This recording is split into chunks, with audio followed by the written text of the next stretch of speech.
Hello बच्चों, कैसे हैं आप लोग। उम्मीद करता हूँ एकदम अच्छा होगा। जैसा कि हमारा जर्नल ऑर्गेनिक केमिस्ट्री चल रही थी, जर्नल ऑर्गेनिक में आज तीसरा लेक्चर है। मैंने आपको पहले लेक्चर में सेकेंडरी फोर्सेस और दूसरे लेक्चर में फिजिकल प्रॉपर्टीज़ का कुछ बेसिक आइडिया दे दिया था। आज हम फिजिकल प्रॉपर्टीज़ को आगे बढ़ाएंगे, जिसमें कि आज हम बॉइलिंग पॉइंट पर देखते हैं। फिजिकल प्रॉपर्टीज हमें बता दी कि आज हम पढ़ेंगे बॉइलिंग पॉइंट।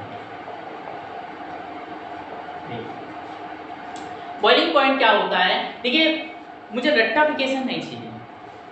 मुझे रट्टाफिकेशन नहीं चाहिए कि आप लोग बोलेंगे the vapour pressure, atmospheric pressure they. Boiling point वो है भाई जिस टेम्परेचर पर कोई चीज उबल जाए। जिस टेम्परेचर पर कोई चीज उबल जाए वो उसका बॉइलिंग पॉइंट होता है। जैसे हमारा वाटर 100 डिग्री सेल्सियस पे उबलता है, आपको पता है ना। अब आ जाते हैं कुछ अंग्रेज लोगों के लिख देते हैं। अंग्रेज लोगों के लिए क्या?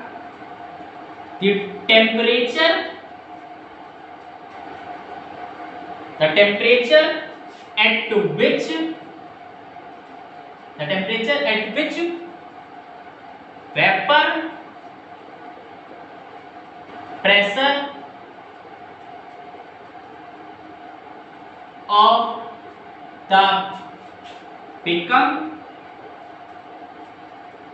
the become equal to atmospheric pressure. The temperature at which vapor pressure of become is equal to atmospheric pressure. ठीक है, हमारी भाषा में समझे जिस टेम्परेचर पे कोई चीज उबल जाए। क्यों? हमें कहीं डेफिनेशन नहीं लिखी, ये क्लास 9th 10th तक की डेफिनेशन चलती है। चलिए, हम बताए थे आपको कि आपकी physical properties directly proportional to secondary forces होती हैं। जिसको नहीं पता है, लिंक वीडियो के डिस्क्रिप्शन में जाके फिजिकल प्रॉपर्टीज के बारे में थोड़ा पढ़ लीजिए। देख इस वीडियो को देखेंगे बहुत मजा आएगा।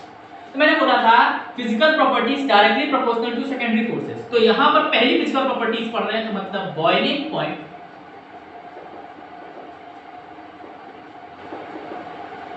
डायरेक्टली प्रोपोर्शनल टू सेकेंडरी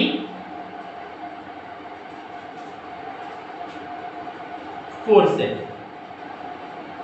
और मैंने आपको बताया भी था सेकेंडरी फोर्सेस 3 थे और किस ऑर्डर में थे? इस ऑर्डर में थे।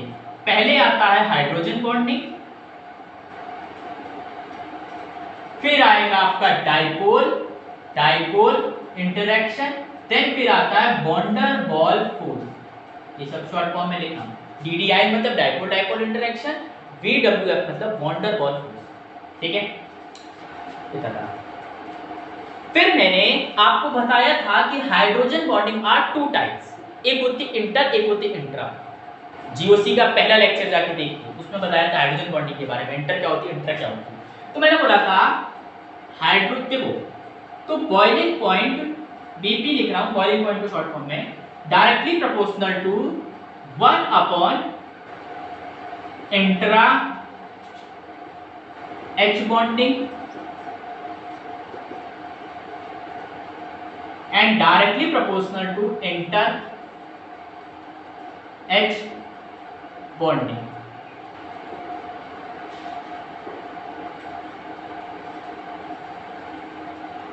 Boiling point directly proportional to intra H bonding, मतलब जितना ज्यादा इंट्रा मॉलिक्यूलर हाइड्रोजन बॉन्डिंग होगा उतना कम बॉइलिंग पॉइंट।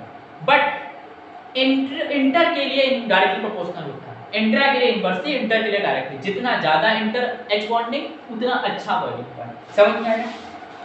मैं हर पेजेस बता दूंगा जिस पेज पे क्वेश्चन घूमता है।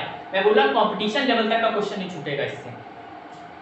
अब इंटर और इंट्रा की बात आती है कि भाई साहब अगर इंटर सबकी सेम हुई तब क्या करेंगे? 4 कंपोनेंट हैं, चारों की inter molecular hydrogen bonding same हुई तब क्या करेंगे? तो ऐसे के लिए फिर हम देखेंगे boiling point directly proportional to, अगर देखो इंटर H बॉन्डिंग से काम नहीं चलेगा, तो हम मॉलिक्यूलर वेट देखते हैं।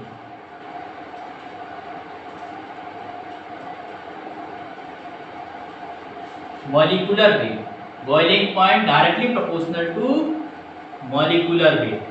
ठीक है, जितना ज्यादा मॉलिक्यूलर वेट उतनी अच्छी बॉइलिंग पॉइंट, जितना कम मॉलिक्यूलर वेट उतनी खराब बॉइलिंग पॉइंट। समझ में आया? समझ में आया? इतना समझ में आया? लिखिए। चलिए,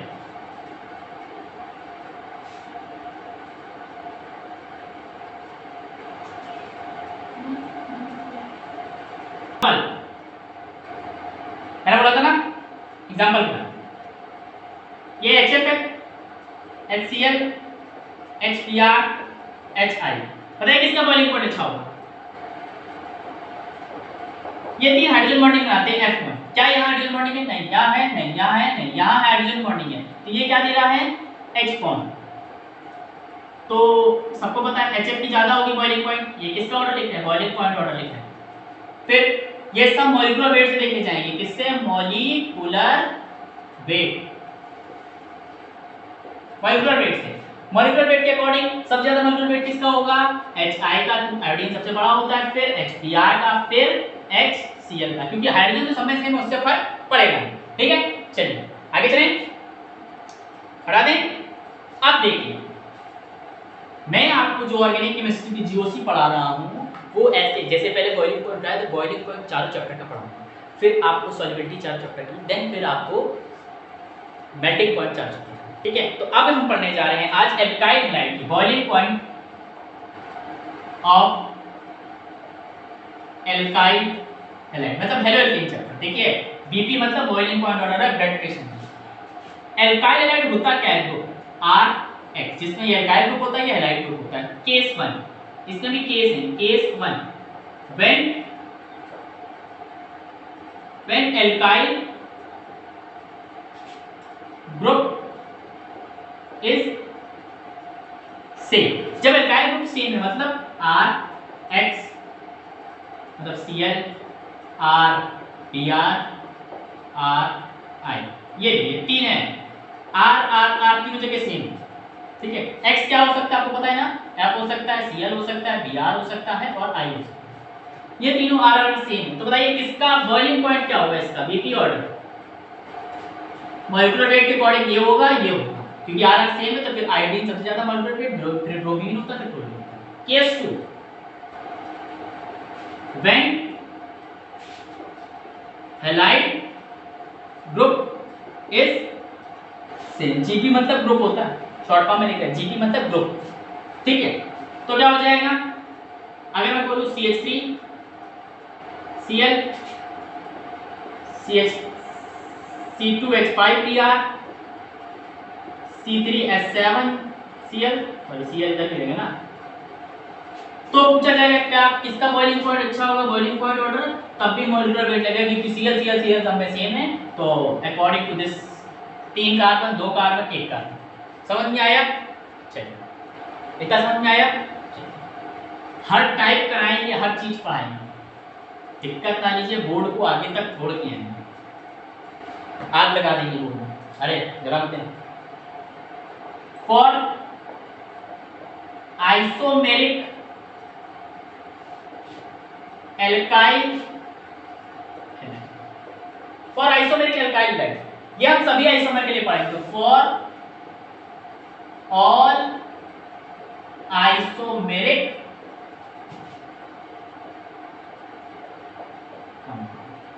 सभी आइसोमेरिक कंपाउंड्स के लिए है।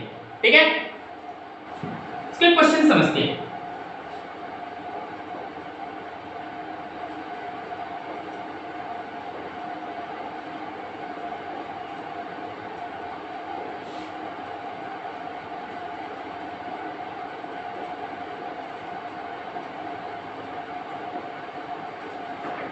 इससे पहले एक लाइन लिखी कि boiling point directly proportional to 1 upon branching.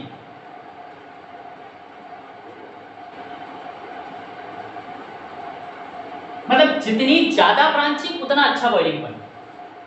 अच्छा सॉरी, जितनी ज्यादा ब्रांचिंग कर सकते, जितनी ज्यादा ब्रांचिंग उतना कम बॉइलिंग पॉइंट, जितनी कम ब्रांचिंग उतना ज्यादा boiling point. Understand?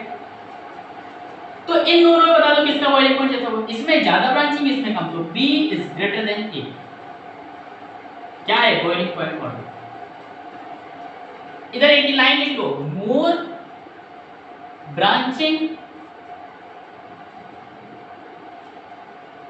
Less BP boiling point. जितनी ज्यादा ब्रांचिंग उतना कम बॉइलिंग पॉइंट। अब ये भाई क्यों कम हुआ, कैसे हुआ, ये बताते हैं, इतना नोट करिए जब तक।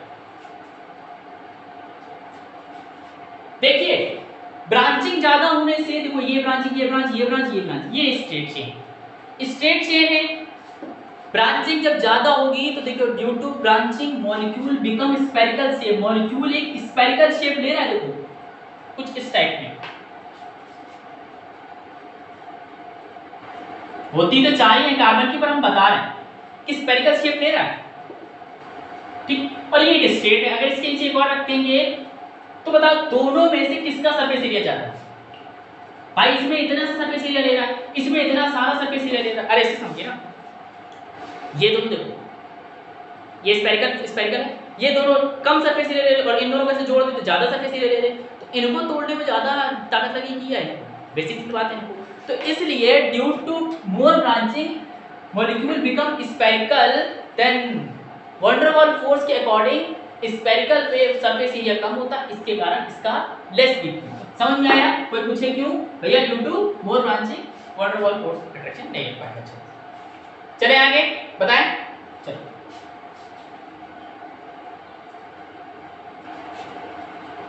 अब बात आती है आइसो कंपाउंड क्या होते हैं।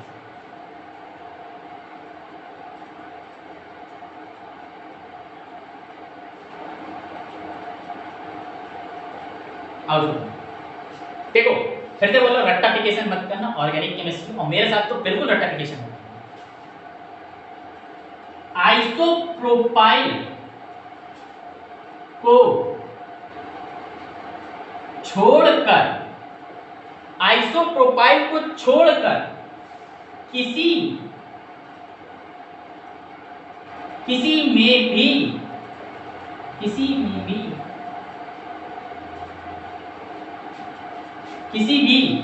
आइसो कंपाउंड को छोड़कर किसी भी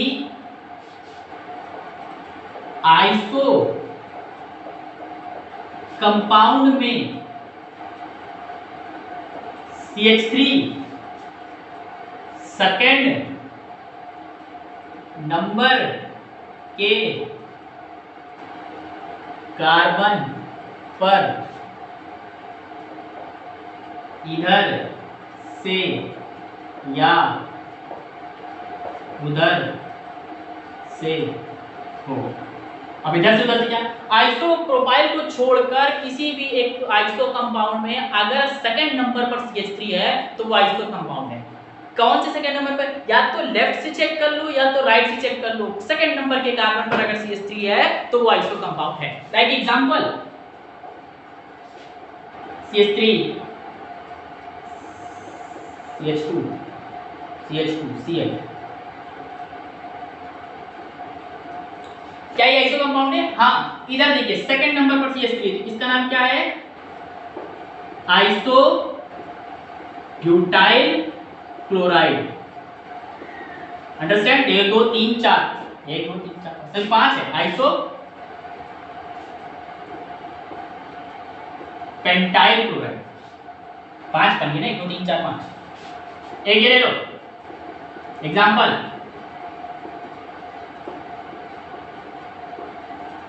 इसका नाम क्या है? क्या है आइसो है? हाँ 1 2 3 4, सेकंड नंबर पर CH3 भी है, तो आइसो ब्यूटाइल क्लोराइड। ठीक है, कौन में आया? इतना नोट करिए,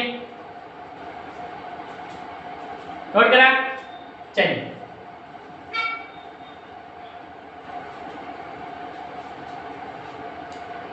सेकेंडरी अल्काइल क्या होता है?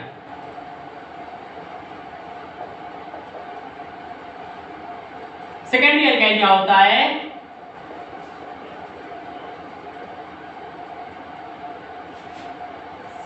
2 डिग्री कार्बन से आयल ग्रुप, जीपी मतलब ग्रुप अटैच हो, 2 डिग्री कार्बन से आयल ग्रुप अटैच हो, उसको बोलते हैं सेकेंडरी। एन अल्काइल क्या होता? एन मतलब होता है स्ट्रेट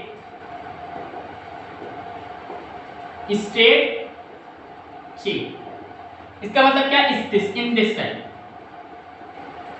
ये सी हाइड्रोजन लगा लेना। सबको पता है एक कार्बन पे चार बॉन्ड बनाता है, ठीक है? तो एक बन चुका 3 हाइड्रोजन, इसमें इधर 2 बन गए, तीसरा बन गया तो 1 हाइड्रोजन इसमें, ठीक है? ऐसा कुछ है। यहाँ Cl लगा दिया, यहाँ पर Cl लगा।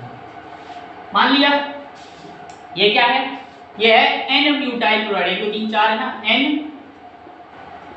ब्यूटाइल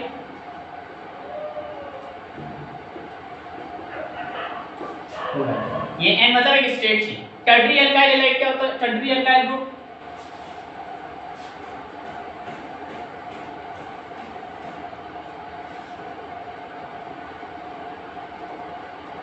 टर्टरी अल्काइल क्या होता? 3 डिग्री कार्बन से आयल ग्रुप डायरेक्टली अटैच हो, लाइक दिस। ये कार्बन भैया हाइड्रोजन लगा रहे हैं, क्या है ये? आयल ग्रुप मतलब एक क्लोरीन क्लोरीन ये सब क्लोराइड, ठीक है? ये क्या है? टर्न ब्यूटाइल क्लोराइड, ठीक है? समझ में आया? इतना नोट करिए। चलें एक क्वेश्चन करते हैं। क्वेश्चन बॉइलिंग पॉइंट ऑर्डर बताना। Tert butyl chloride iso butyl chloride secondary butyl chloride n butyl chloride. बोला है बॉइलिंग पॉइंट ऑर्डर बता दो, कौन किसका ज्यादा होगा किसका कम होगा। देखो टर्न ब्यूटाइल क्लोराइड क्या है? ये CH3 कार्बन CH3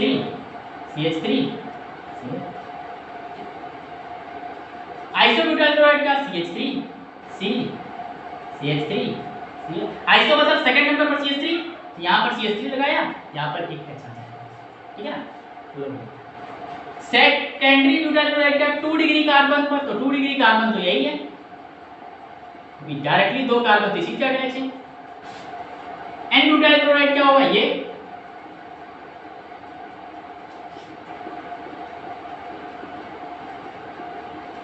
ठीक है, एन ब्यूटाइल क्लोराइड। अब पूछ रहा बता दो भैया, अब तो ऑर्डर बता दो। अब आप कहोगे कि सर आइसो और सेक में क्या डिफरेंस है? आइसो भी सेम है, सेक भी सेम है।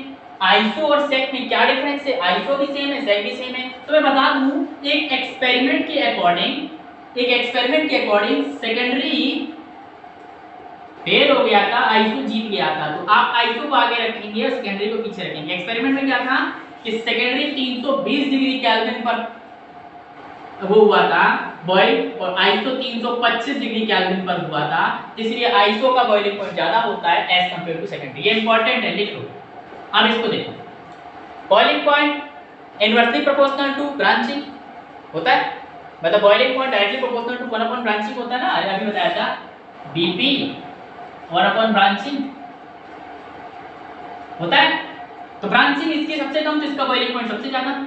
फिर इसकी देखो सेकेंडरी आइसो में कौन जीतेगा? Iso B। फिर कौन जीतेगा? C। सबसे ज्यादा ब्रांचिंग है तो सबसे लास्ट में D। और आपको बोला भी था मोर ब्रांचिंग लेस BP, मोर ब्रांचिंग लेस BP, ठीक है? आज की क्लास में इतना ही। मैंने आपको हेलोजन चैप्टर का पूरा बॉइलिंग पॉइंट पढ़ा दिया है।